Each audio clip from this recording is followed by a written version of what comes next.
Shalom, Bapak Ibu Saudara yang diberkati Tuhan.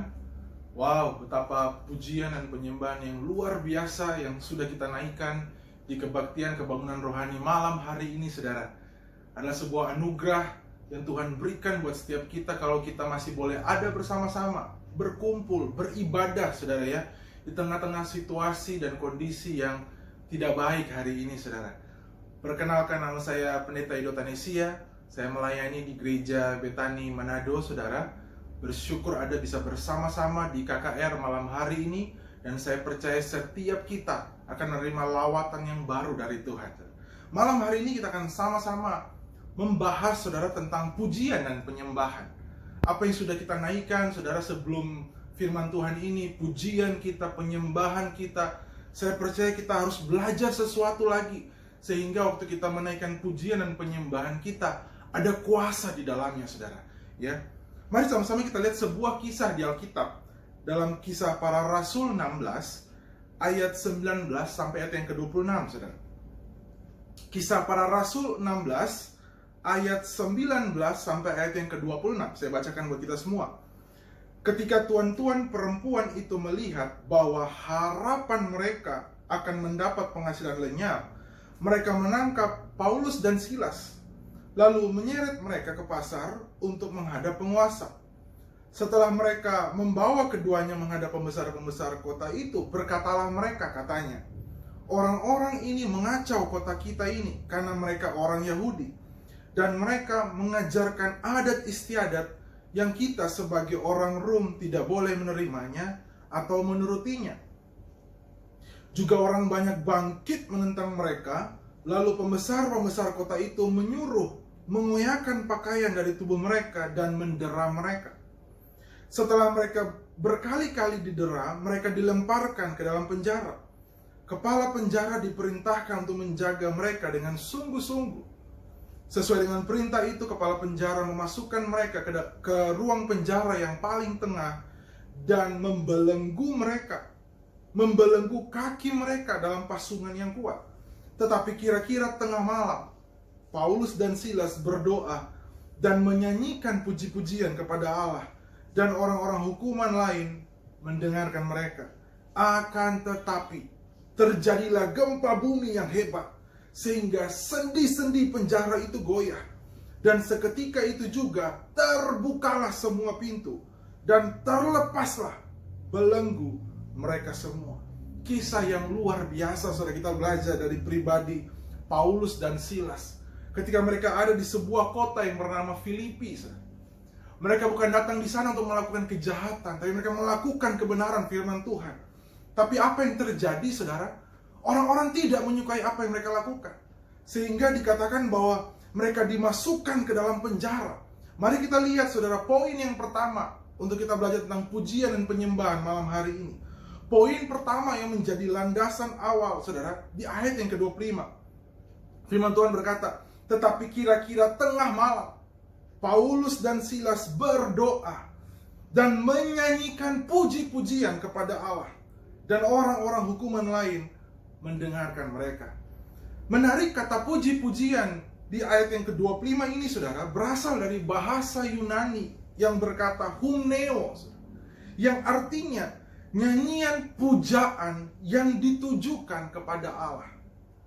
Mari belajar bersama landasan yang pertama ini, saudara, bahwa seharusnya pujian dan penyembahan yang kita lakukan dalam kebaktian-kebaktian kita, dalam ibadah-ibadah kita, yang baru saja kita nyanyikan di KKR malam hari ini, saudara, seharusnya bukan hanya berupa lagu cepat dan lagu lambat, saudara. Bukan hanya sebuah lagu dengan kata-kata yang baik yang kita pilih, bukan. Tetapi Alkitab mengajarkan buat setiap kita bahwa puji-pujian itu artinya adalah sebuah ungkapan pujaan kita yang kita tujukan kepada Tuhan. Sehingga, saudara, hari ini waktu kita menyanyikan pujian dan penyembahan, menaikkan pujian dan penyembahan kita, saudara, dalam ibadah-ibadah kita, mari evaluasi kembali. Apakah kita tujukan itu kepada Allah? Ataukah kita hanya memuaskan jiwa kita, saudara? Karena sering komentar-komentar yang beredar, saudara, oleh jemaat berkata bahwa, wah, puji-pujiannya kok hambar sekali. Wah, kok rasanya tidak ngangkat. Wah, kok kayaknya kurang bagus musik tadi. Lihat saudara, kata-kata komentar yang kita berikan kayaknya menggambarkan pujian, lagu-lagu saudara ditujukan kepada kita. Kita yang mau merasakan, kita yang mau untuk menerima, ya, kita yang menikmati puji-pujian tersebut. Salah Bapak Ibu. Tafsiran asli dari kata puji-pujian yang Paulus dan Silas naikkan pada malam hari mereka dalam penjara itu, berkata bahwa mereka memuja akan pribadi yang mereka sembah, yaitu Tuhan. Sebuah ungkapan pemujaan yang ditujukan kepada Tuhan, saudara. Mari Bapak Ibu Saudara, hati yang beres dan hati yang tertuju kepada Tuhan akan membuat kita semua dapat menaikkan pujian dan penyembahan yang terbaik kepada Tuhan. Ya, mari evaluasi kembali lagi pujian dan penyembahan kita. Jangan kita yang ditujukan lagu-lagu itu, saudara. Jangan kita memilih lagu-lagu yang kita suka, yang kita rasanya senang, kita rasanya damai. Karena bukan itu tujuan pujian dan penyembahan, saudara. Bukan untuk kita, tetapi untuk Tuhan. Kalau yang pertama kita belajar, saudara, ya, poin pertama bahwa pujian dan penyembahan ditujukan kepada Allah. Maka berikutnya kita akan masuk, saudara, di mana tempat terbaik untuk kita menaikkan pujian dan penyembahan kita kepada Tuhan. Dari kisah yang kita pelajari barusan, kisah para rasul 16, saudara, kisah Paulus dan Silas menjelaskan kepada kita bahwa tempat terbaik untuk kita menaikkan pujian dan penyembahan kepada Tuhan bukan gedung gereja, seperti yang orang-orang lain biasa lakukan. Hanya waktu ada dalam gedung gereja, kemudian mereka terbawa suasana untuk menaikkan pujian dan penyembahan kepada Tuhan. Mari Bapak Ibu Saudara, tempat bukanlah menjadi batasan, halangan untuk kita menaikkan pujian dan penyembahan kepada Tuhan. Karena kisah yang kita baca tadi, saudara, menjelaskan kepada kita di mana Paulus dan Silas berada. Mereka ada dalam sebuah penjara, saudara. Bukan penjara yang biasa-biasa. Alkitab berkata, mereka ditempatkan di tempat yang paling tengah. Tempat yang mungkin di situ paling kotor, paling dingin, paling dijaga dengan ketat, saudara. Biasanya tempat ruangan paling tengah itu diberikan buat orang-orang yang kejahatannya paling jahat, saudara. Kriminal-kriminal sudah pasti akan dihukum, ditempatkan di sana. Disitulah Paulus dan Silas berada. Tapi lihat Bapak Ibu, tempat bukan menjadi batasan. Mari belajar di poin yang kedua ini bahwa tempat bukanlah menjadi halangan, batasan buat setiap kita untuk kita menaikkan pujian dan penyembahan kepada Tuhan, saudara. Bahkan bukan cuma tempat. Saudara bisa bayangkan keadaan Paulus dan Silas hari itu, saudara. Mereka bukan dalam keadaan bersalah, mereka ada di tempat itu. Mereka mengusir roh jahat yang ada dalam seorang perempuan, hamba perempuan. Tapi kemudian pemilik, pengusaha-pengusaha di kota itu yang merasa dirugikan, kemudian mencoba untuk menangkap mereka, mendera mereka, dan tidak cukup sampai situ, memasukkan mereka ke dalam penjara. Jadi mereka ada di sebuah kondisi yang bukan karena kesalahan mereka. Yang biasanya normalnya kita, untuk kita menerima hukuman bukan karena kesalahan kita. Apa yang kita responi, saudara? Biasanya kita marah, kita kecewa, kita pahit dengan orang yang melakukan itu kepada kita. Hati yang kemudian menjadi gusar, marah, pahit. Pasti itu bukan hati yang bisa untuk menaikkan pujian penyembahan kepada Tuhan. Saya bisa pastikan itu, saudara. Dan mari lihat apa yang Paulus dan Silas alami. Di tengah-tengah situasi, keadaan yang tidak memungkinkan buat seorang manusia pribadi untuk menaikkan pujian penyembahan kepada Tuhan, tapi mereka bisa melakukannya. Mereka jaga hati mereka dengan baik.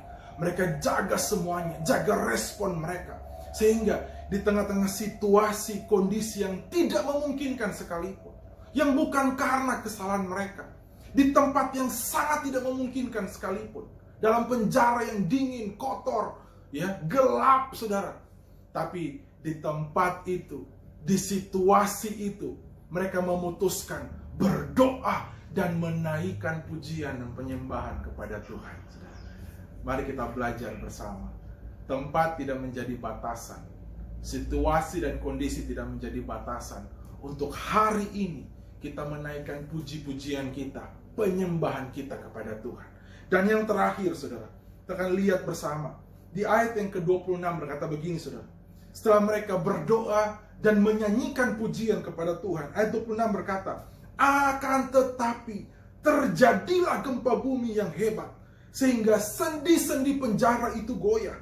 Dan seketika itu juga terbukalah semua pintu, dan terlepaslah belenggu mereka semua. Poin yang ketiga, yang terakhir saudara, adalah ada kuasa dalam pujian dan penyembahan kepada Tuhan. Mari saudara, jangan pernah remehkan pujian dan penyembahan. Waktu benar-benar kita tujukan pujian penyembahan kita kepada Tuhan, maka Alkitab menyatakan saudara, ada kuasa Bapak Ibu.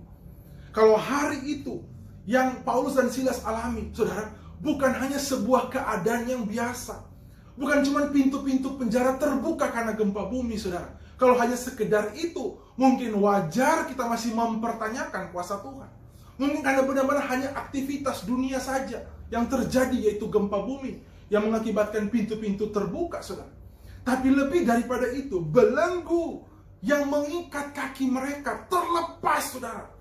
Itu bukti bahwa ada kuasa Tuhan yang supranatural terjadi waktu Paulus dan Silas menaikkan puji-pujian kepada Tuhan. Hari ini, saudara, hal yang sama bisa kita orang percaya alami di dalam Tuhan.